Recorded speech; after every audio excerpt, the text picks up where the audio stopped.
Good evening and welcome back, one and all. So, again, we are back this Friday. Today, we have with us Vishaka Rautela. Now, she is a home caterer, a home baker, and a food recipe blogger. She considers herself a foodie, and which is pretty evident in her photography skills in the photos that she puts up on her blog, which is called Visual Foodie.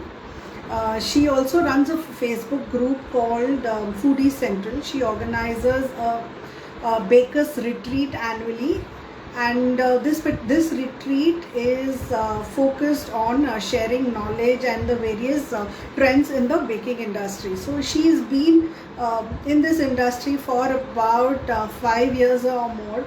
An absolutely interesting personality with loads of experience behind her in all kinds of different activities food related. So I wouldn't waste much time. Let me try and get her to join.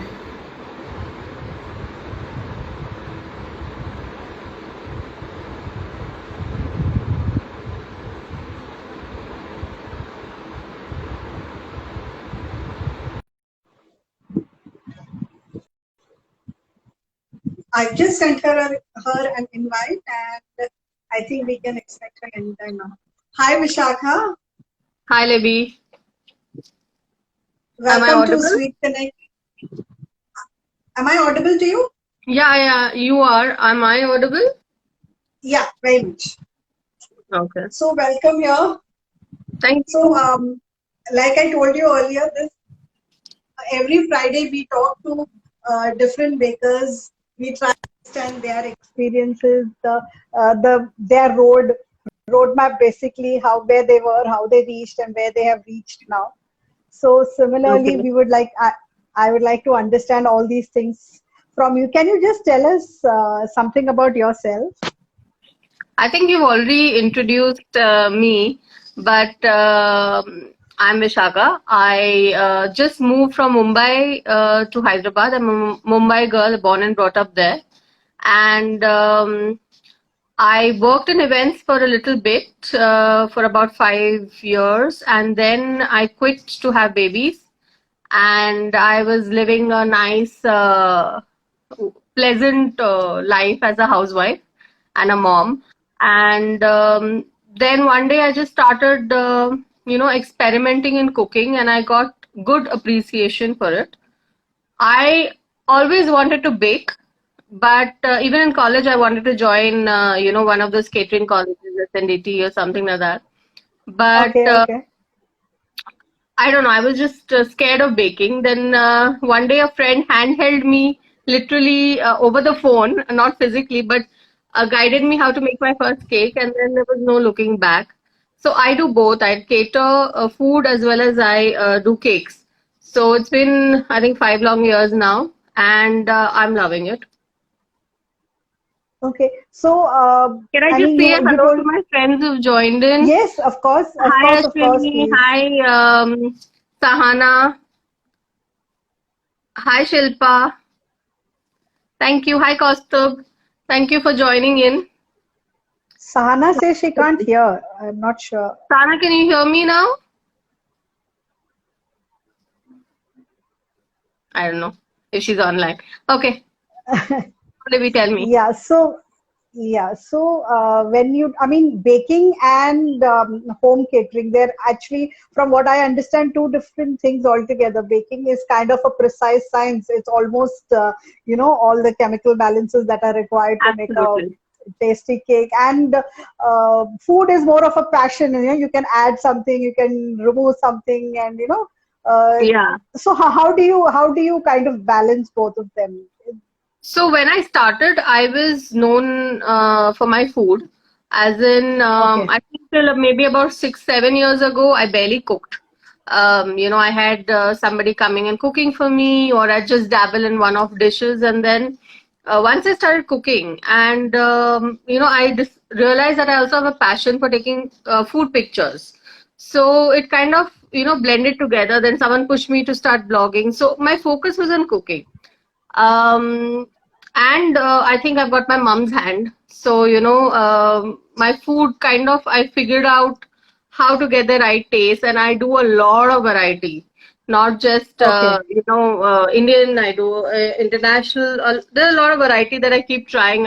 Lockdown made me start breads. So that way. But once I started baking, I realized that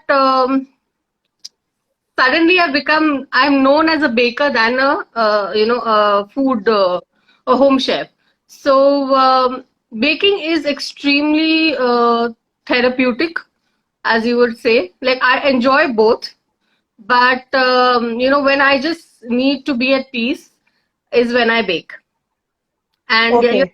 cooking is a science. So if you get the right recipe and you use the best of ingredients, you're not going to fail. You know.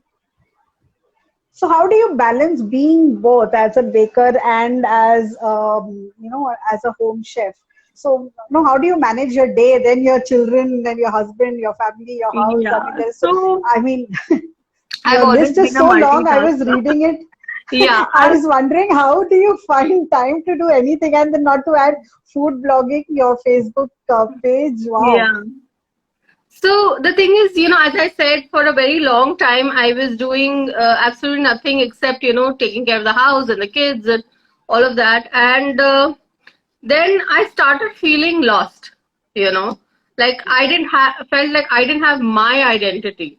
So when I started cooking and baking and doing orders, I realized that I was getting a lot of appreciation. People were wanting to eat what I made, and I started seeing an identity for myself. And so because of that, I ensure that I take out time for, you know, like I think my first identity is being a mom and being, how do you say, taking care of the house, a homemaker. But I also have a side by side identity of a small, maybe an entrepreneur. So because I started along with my partners, I actually have a company along with my partners. We do this annual baking convention. So that's like a proper business. It's once a year, but it's a big deal. It takes like 4 months to pull together. Okay. Okay. Okay. So I think because I really enjoy what I do, I'm lucky to make passion my profession. So I managed to take out time.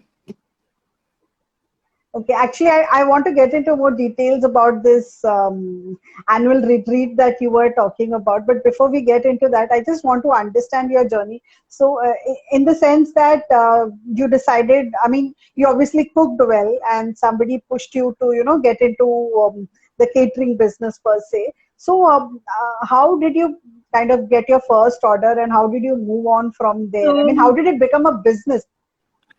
So I never thought of it as setting up a business. The first step was getting into my recipe blog, and I got pushed into that by friends who actually they kind of took my password, made the blog the initial setup, and said, okay, now you start putting stuff.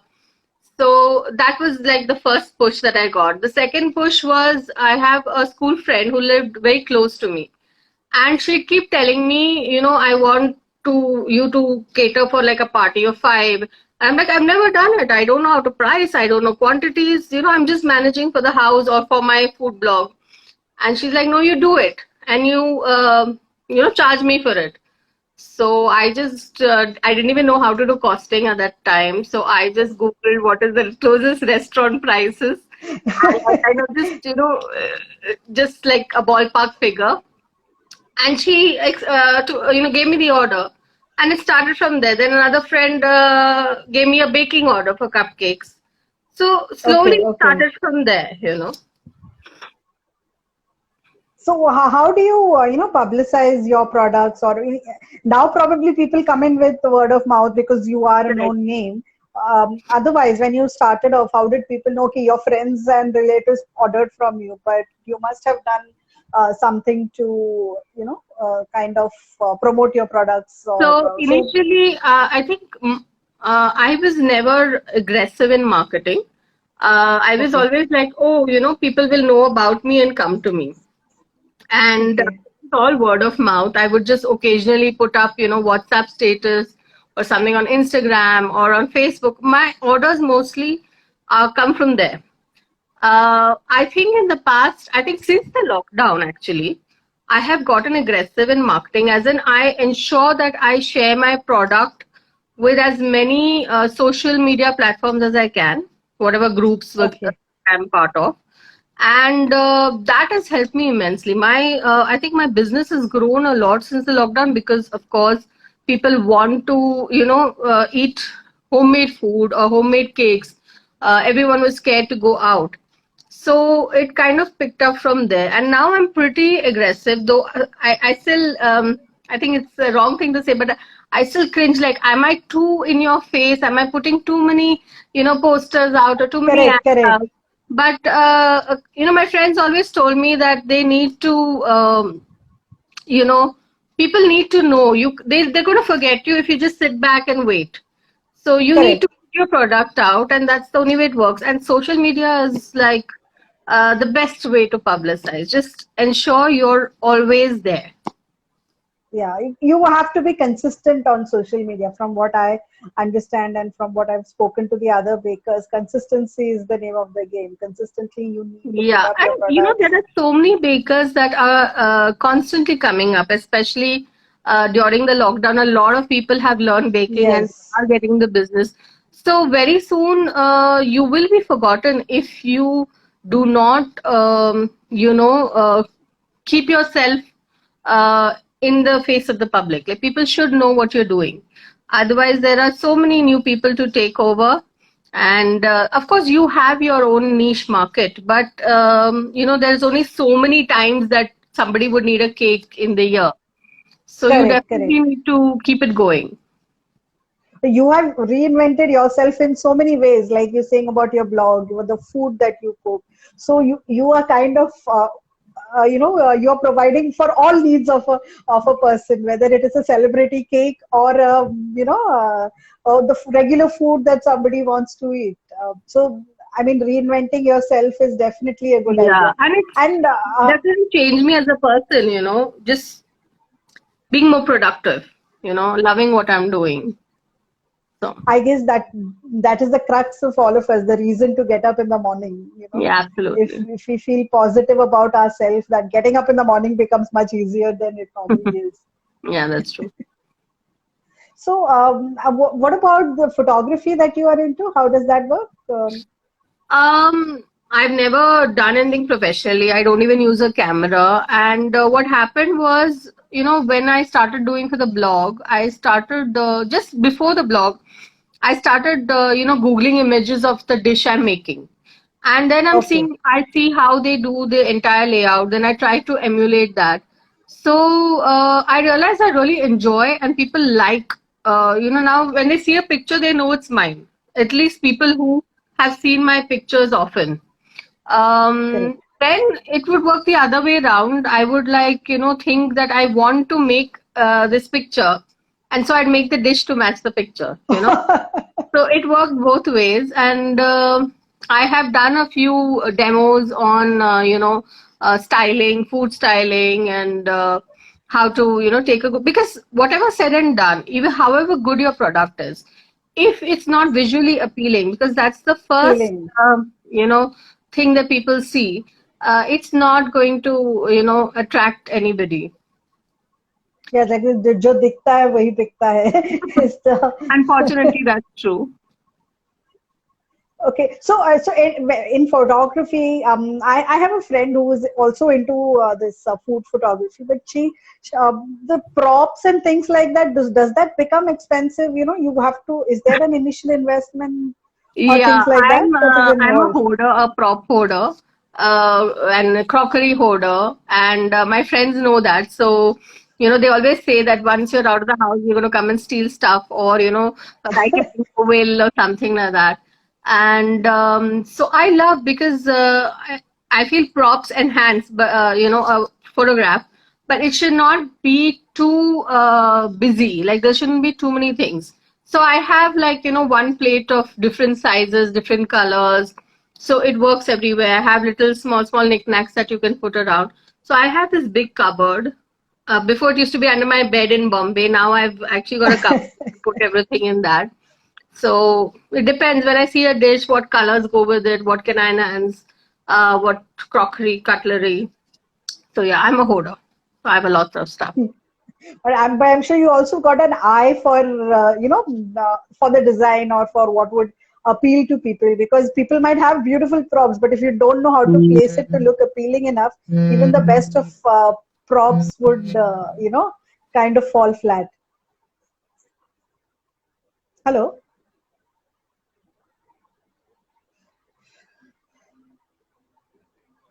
Yeah, Wait, sure. just 1 second.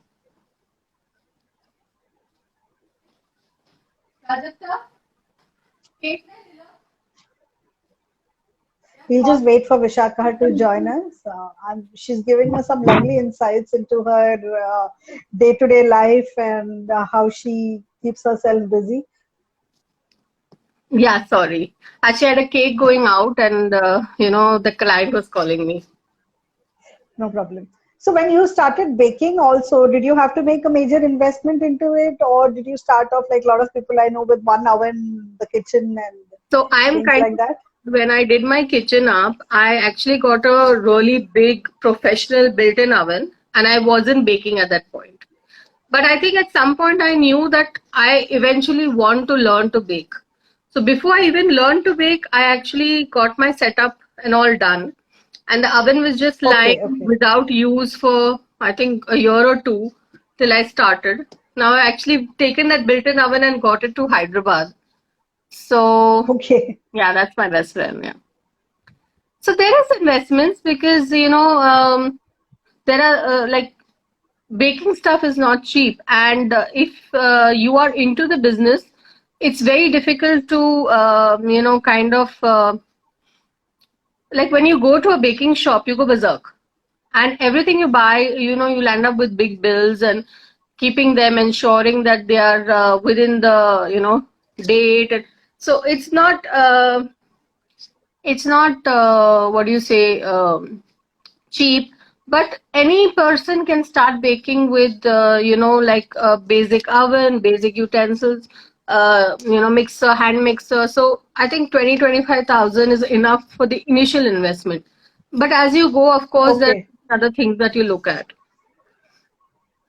So when you started off, you made all these investments. Weren't you ever skeptical that if this investment that things don't work out, As I how said, you I, would go I about things? actually did the investment before I started baking. So I never thought about all of that then. But now, yeah, I am judicious about what I spend on. Like, I'm tempted to get a KitchenAid, and that's like the beast of the kitchen for a baker. Uh, Okay, okay. Sorry.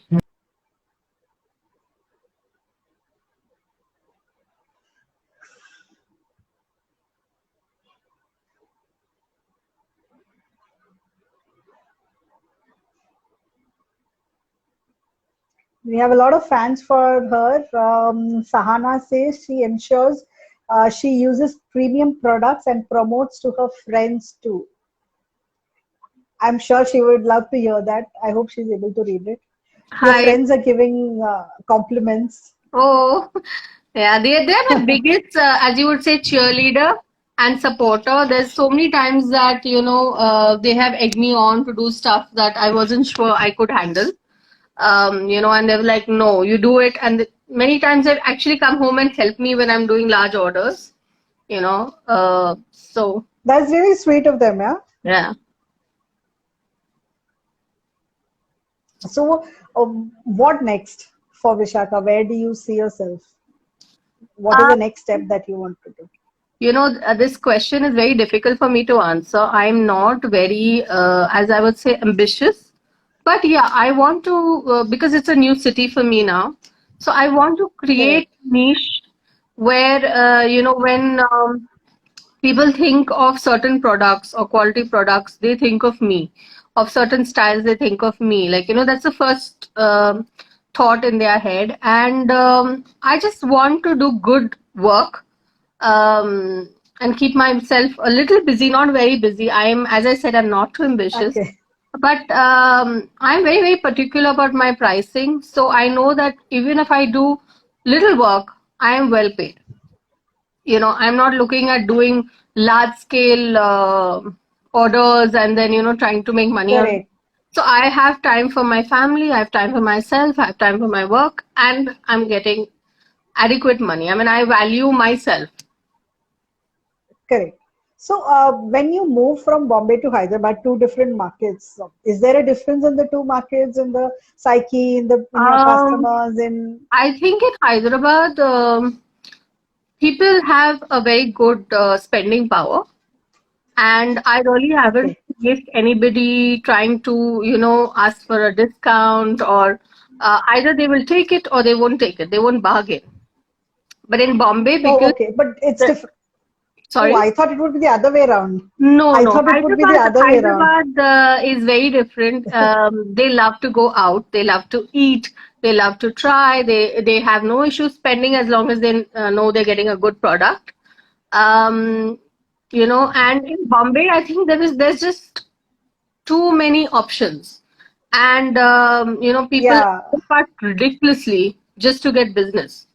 So the end, seriously. not everybody knows what goes into a product. So they look at money and say, oh, cheapest, I will take it. But they have to understand why it's cheap and why you're expensive. What goes into the product that you're consuming. So, how do you educate a customer? You were in Bombay for the longest time. So, how did you manage to educate your customer with Um, regards to what is the products that are used and the yeah. quality? So Basically, at the end I of the day, just it's quality. I tell them honestly that everything is baked from scratch. You have an evening order, big in the morning, maximum day prior. There's no cold storage stuff.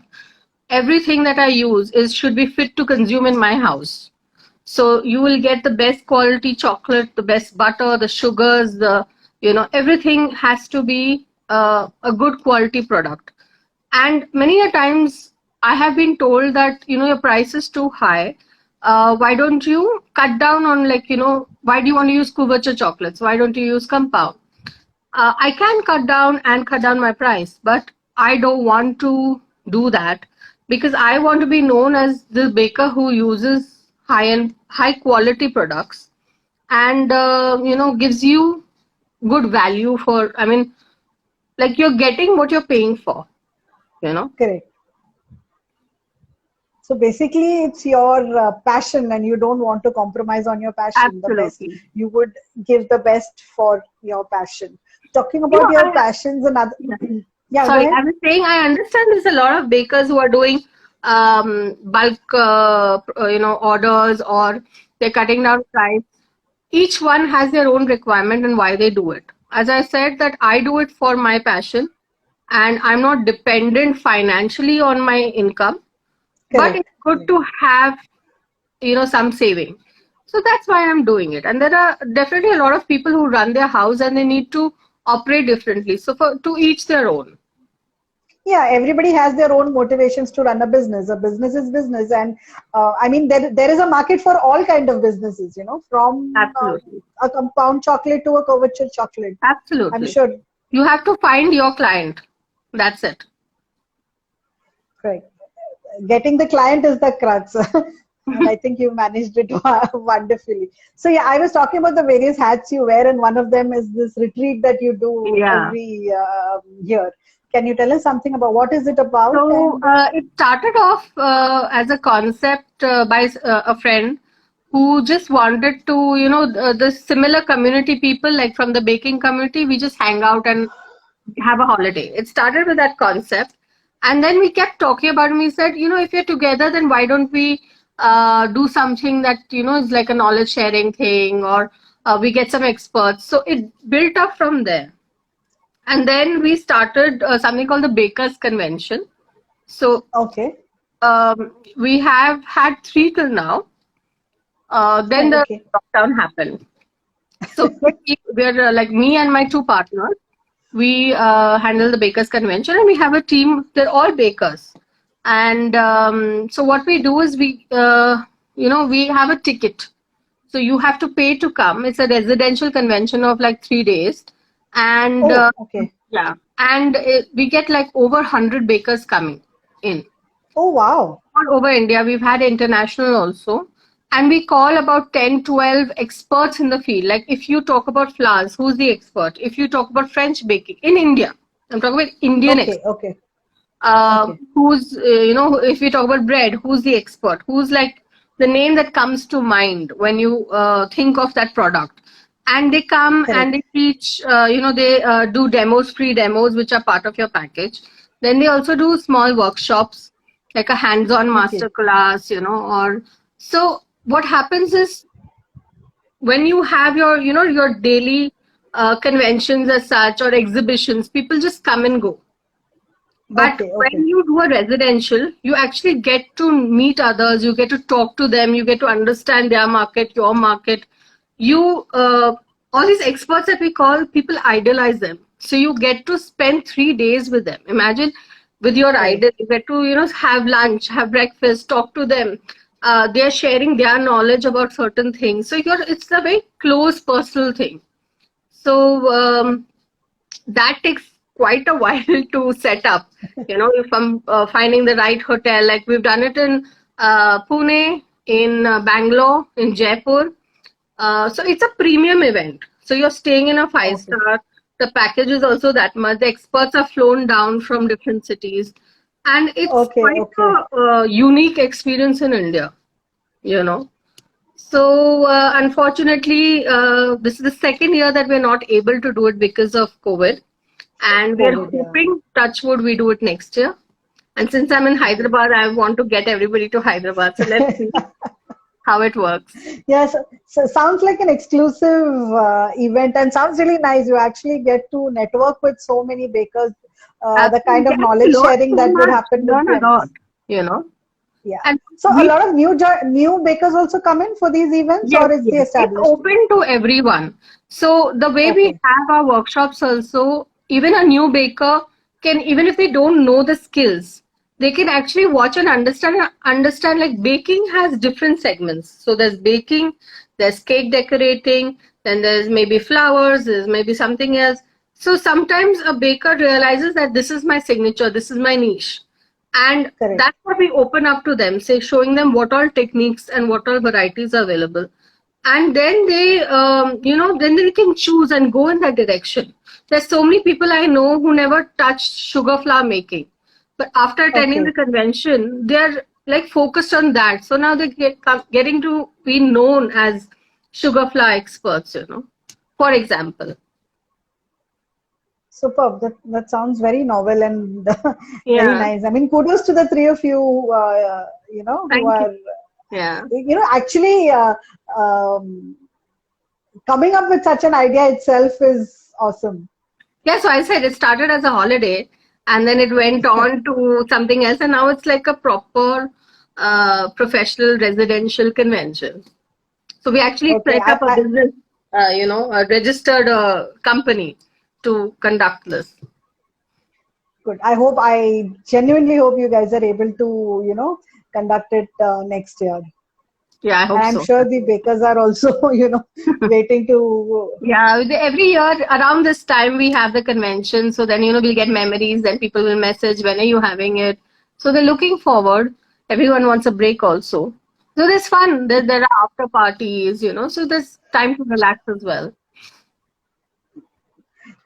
So, I mean, you are obviously, I mean, with this particular retreat and you being in the industry for so long, you have been in touch with so many bakers, the newer bakers, the bakers with lots of experience.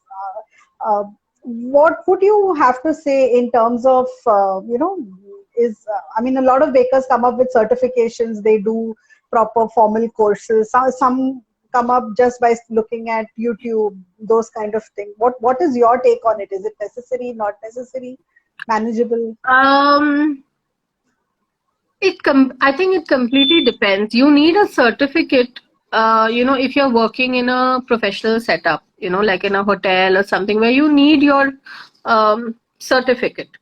But there is, I think skills develop not just by certificate. It's amazing. I would love to go and, do a course at Lavon for 6 months, but unfortunately I've got a family to look after. I can't leave them for 6 months. But, I think it's very important that you not just, you learn new skills, you practice new skills, and there are a lot of amazing tutors who not necessarily provide a government certificate or an educational certificate, but they're very good. They've learned over time. They've learned from, international experts. So hone your skills. Don't just be complacent and say, okay, or you decide that this is your market. I'm just going to do this and I'm happy with it. But if you are getting into different aspects of decorating or baking, learn, practice, and then figure out what you want to do. Like, I don't do Correct. fondant cakes. I'm very, very clear. Okay, okay, I do okay, fondant okay. element cakes, but I don't do fondant Do cakes. full fondant cakes. No, Okay. I'm a baker. I am not a cake decorator. But our client requirement is such that we need to do some themes and all that we manage. But my niche is giving you a quality tasting product, Correct. So that's what I want to stick to. I don't want to Yeah. my fingers in all, the pies kind of thing. Okay. So So that is very basically find your important. niche, Yeah, find that's your niche, something I would upgrade say. yourself, and be relevant in that particular field. Keep updating your skills. Absolutely. I mean, education and learning doesn't stop. I know the most reputed bakers who are still learning anytime, because techniques are constantly changing. There's always a new Correct. trend coming up. So, or a new baking skill coming up. So you must keep learning and figure out your niche. Don't try to do everything, because then they won't Correct. know what you're good at, So, acha, ye bhi karti hai. That Correct. I do quite a few things, but specific, I mean, I don't say, okay, I'm going to do French baking and I'm going to do this. I know I'm not, what I can do, I will do that much and I'll be very good at it. Great. Awesome. This was awesome talking to you, and the kind of knowledge that you had to share was awesome. So on that note, I would like to sign off. But before we sign off, I would just want to know if you have any advice to give to all the bakers who are watching or who will watch this I later. think my biggest peeve is pricing. A lot of bakers are underpricing very, very badly. Maybe because they're trying to get into the market or they have no knowledge. It's very, very important to know your value and your product's value and put a price to it. And don't be scared about not getting yourself not getting a foot into the business. Don't be worried about that, because if your product is good, you will get a foot into your business. It may take some time, but do not undercut. Like today only I saw somebody who's selling like a 700-gram rasmalai cake for 400 rupees. You can't do that, because you have to see what all goes. Those are expensive things you're putting in a cake. You can't be selling it at that price just because. What happens then is people who are giving a good product are getting undercut. Nobody's going to come to them initially. Correct. So it's not Correct. right. Have a kind of competitive pricing. It's very important, and ensure that you're giving a good value product for that competitive pricing. So be honest. That's it. Great. Thank you. Thank you so much, Vishaka, for Thanks, talking Libby. with us. Thank you for having me. Bye. Bye. Definitely our pleasure. Bye. Okay. I love you, Sahana.